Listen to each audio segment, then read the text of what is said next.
Le livre d'Ésaïe, chapitre 24. Voici que l'Éternel saccage la terre et y sème la dévastation. Il bouleverse sa surface et disperse ses habitants.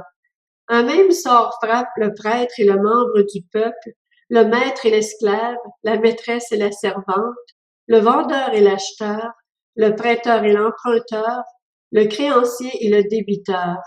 La terre est entièrement saccagée, livrée au pillage. Oui, l'Éternel l'a décrété. La terre est en deuil, elle est épuisée. Le monde, épuisé, dépérit. Les grands des peuples de la terre dépérissent. La terre avait été souillée par ses habitants, parce qu'ils enfreignaient les lois, modifiaient les prescriptions, violaient l'alliance éternelle. Voilà pourquoi la malédiction dévaste la terre et ses habitants doivent supporter les conséquences de leurs crimes. Voilà pourquoi les habitants de la terre sont punis et il ne reste qu'un petit nombre d'hommes. Le vin nouveau est en deuil, la vigne dépérit. Tous ceux qui avaient le cœur joyeux gémissent. La joie des tambourins a cessé, le tapage des amusements a pris fin, la musique jubilatoire de la harpe a cessé. On ne boit plus de vin en chantant, les liqueurs fortes paraissent amères aux buveurs. La ville du chaos n'est plus que décombres. Toutes les maisons sont fermées, on n'y entre plus. On crie dans les rues parce que le vin manque. Toute réjouissance a disparu, l'allégresse est bannie du pays. Il ne reste dans la ville que des ruines, et les portes sont abattues, démolies. Sur la terre, au milieu des peuples, c'est comme lorsqu'on secoue l'olivier, comme lorsqu'on grappille des raisins après la vendange. Les survivants se mettent à pousser des cris de joie. De l'ouest, ils célèbrent la majesté de l'Éternel.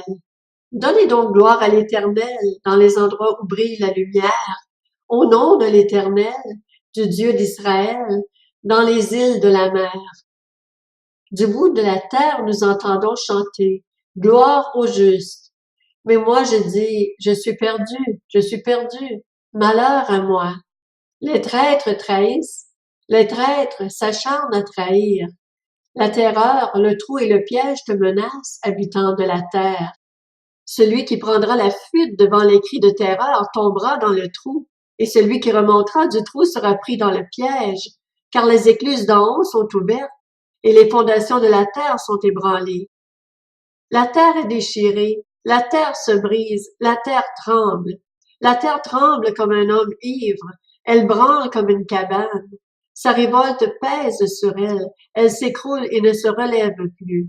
Ce jour-là, l'Éternel interviendra dans le ciel contre les puissances célestes et sur la terre contre les rois de la terre.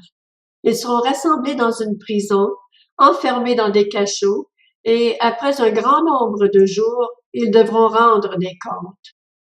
La lune sera couverte de honte et le soleil de confusion, car l'Éternel, le Maître de l'univers, régnera sur le mont Sion et à Jérusalem, resplendissant de gloire devant ses anciens.